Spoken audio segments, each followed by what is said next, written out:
ভাই একটা পেয়ারা দেন তো।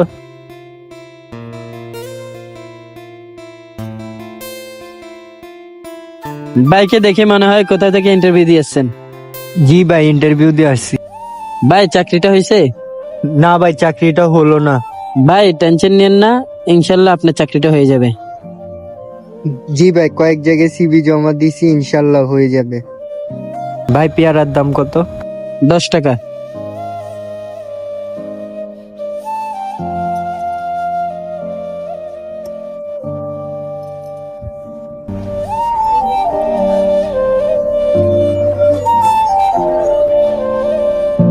আচ্ছা ভাই, আসি। ঠিক আছে ভাই, আবার আসেন।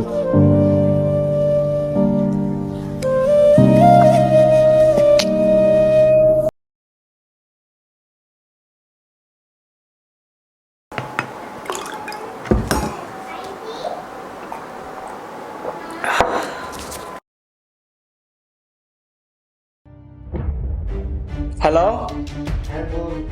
কই তুই? ঠিক আছে দাদা, আমি দরজাটা খুলতেছি।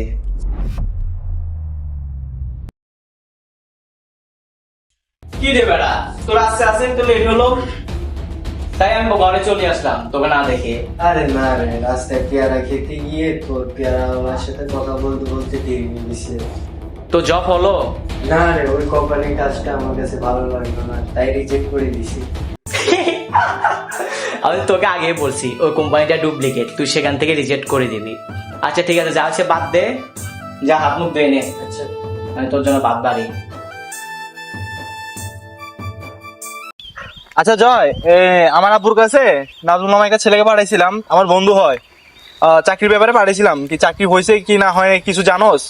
সে আমাদের অফিসে কাজটা করবে না, তাই রিজেক্ট করে দিছে। আচ্ছা তাহলে কেন চাকরিটা করবে না সেটা কিছু বলছে? না, সে ব্যাপারে কিছু বলে নাই। আচ্ছা ঠিক আছে, সমস্যা নেই, আমার সাথে দেখা হলে ওকে জিজ্ঞেস করবো যে কেন চাকরিটা রিজেক্ট করে দিছে। ভাই চা।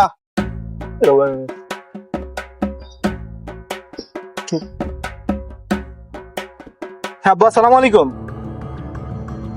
এই তো এলাকায় আছি, সাথে বলতে জয় আছে আর ইয়াসিন আছে।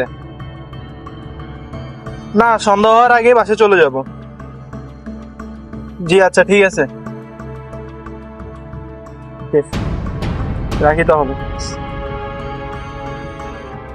কিরে, ওই দেখ ফরহাদ, নাজমুল নামের ছেলেটা আসতেছে।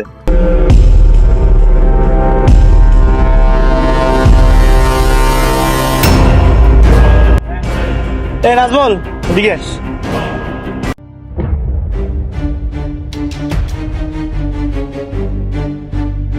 কিরে, তুই নাকি আমাদের কোম্পানি থেকে চাকরি রিজেক্ট করে দিলি, কি জন্য করছস? ও, অন্য কোম্পানিতে চাকরি পাইছস, অনেক টাকা স্যালারি ধরছে মনে হয় না? তোর আব্বুর কোম্পানিতে ডুপ্লিকেট কাজ করার থেকে অন্য কোম্পানিতে কম স্যালারিতে জব করাটাই ভালো। তোর আব্বুর কোম্পানিতে যখন ইন্টারভিউ দিতে গেছিলাম তখন শ্রমিকরা বলছিল এখানে স্যালারি আটকে রাখে, ঠিক মতো স্যালারি দেয় না। তোর আব্বুর কোম্পানির ব্যাকগ্রাউন্ড শুনে আমার চাকরি করার ইচ্ছেটাই উঠে গেছে, তাই আমি চাকরিটা রিজেক্ট করে দিছি। কিরে জয়, ও চাকরি করার ইচ্ছা নাই, ও আমাদের কোম্পানি এত সমালোচনা কেন করতেছে? আর তোর চাকরি করার ইচ্ছা না থাকলে করবি না। আর হ্যাঁ, কে কি বললো না বললো, তুই সমালোচনা শুনে আমাদের কোম্পানি নিয়ে উলটপালট কথা শুরু করছস। তুই আমার সাথে চিল্লে কথা বলতেছিস কেন? আমি জেনে শুনে তোর সাথে এই কথাটা বললাম। তুই কি জানি শুনে কথা বলতেছস? হ্যাঁ, কি জানি শুনে কথা বলতেছস? তুই কার গায়ে হাত দিচ্ছ? এই, তুই আমাদের কোম্পানির সম্বন্ধে কি জানোস? তুই উল্টা পাল্টা কথা বলতেছিস যে।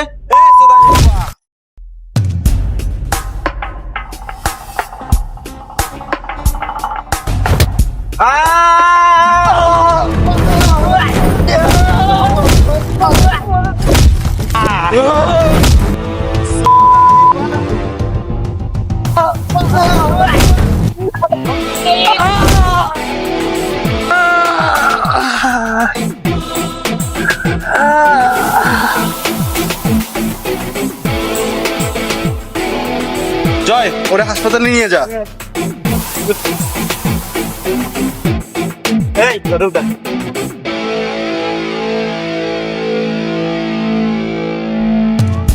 এই বেশি কিছু হয় নাই, মাথা ফাটছে শুধু, নিয়ে যা তাড়াতাড়ি, চল যা যা।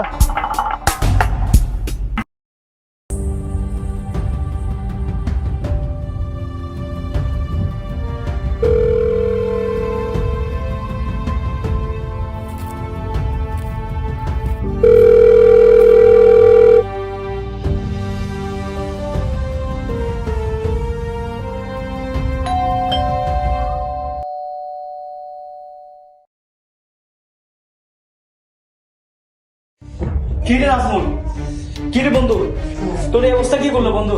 আরে কে তোর কি মারছে? কিছু হয়নি। এই চেয়ারে বস, চেয়ারে বস, এখানে বস, এখানে বস, চেয়ারে বস। ইস রে, কি মারটা মারছে, মাথা আরে রক্ত বাইতেছে তো। কে মারছে আমাকে বল।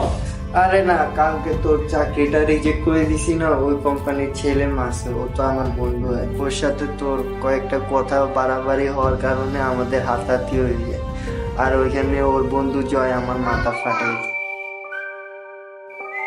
ও সুদার পরে তো অপরেই মারবো। বসটা এখন অনেক রাত হয়েছে, যা করবি সকালে করিস। এখন আমি কালকে সকাল পর্যন্ত অপেক্ষা করবো। আমি যেটা বলি এটা শোন, আমার শরীরের অবস্থাও এত ভালো না, আর মাথাটা প্রচুর ব্যথা করতেছে। তুই যদি কোনো কথা বলতে চাস কালকে সকালে বলিস ভাই।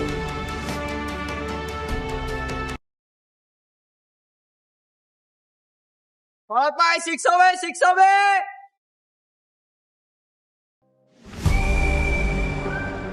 ভাই দেখ, ভেজাল বেশি করিস না। আমি যখন একবার ভেবে নিছি এটা শেষ তো হবে, তুই এখানে দাঁড়া।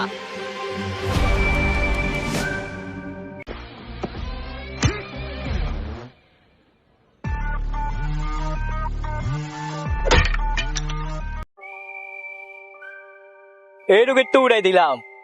কে রে তুই? তোর বাপ, আর বাপের সাথে সুন্দরভাবে কথা বলতে হয়।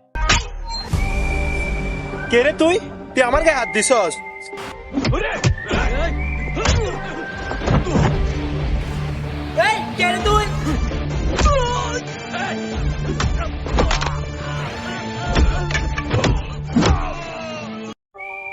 যখন বাপ ছেলে কথা বলে তখন মাঝখানে ঢোকা উচিত না।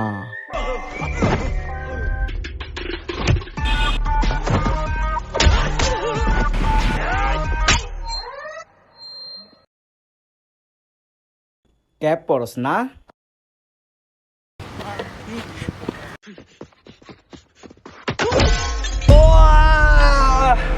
সেফটি ফরস নাই না? আজকে তো সেফটি ফর উচিত ছিল তোর। কে ভাই তুই? কেন মারতেছিস আমাদেরকে? দাও তোর খাওয়ানো বলতেছি। এই নাজমুল এদিকে একদম।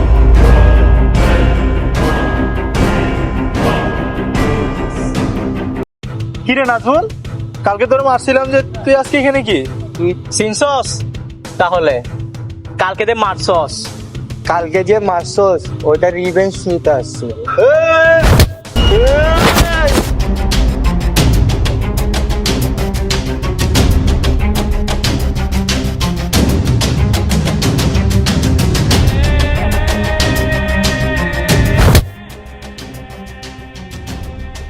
ফরহাদ ভাই, আপনি কি ঠিক আছেন? এরে মেডিকেল লই যা।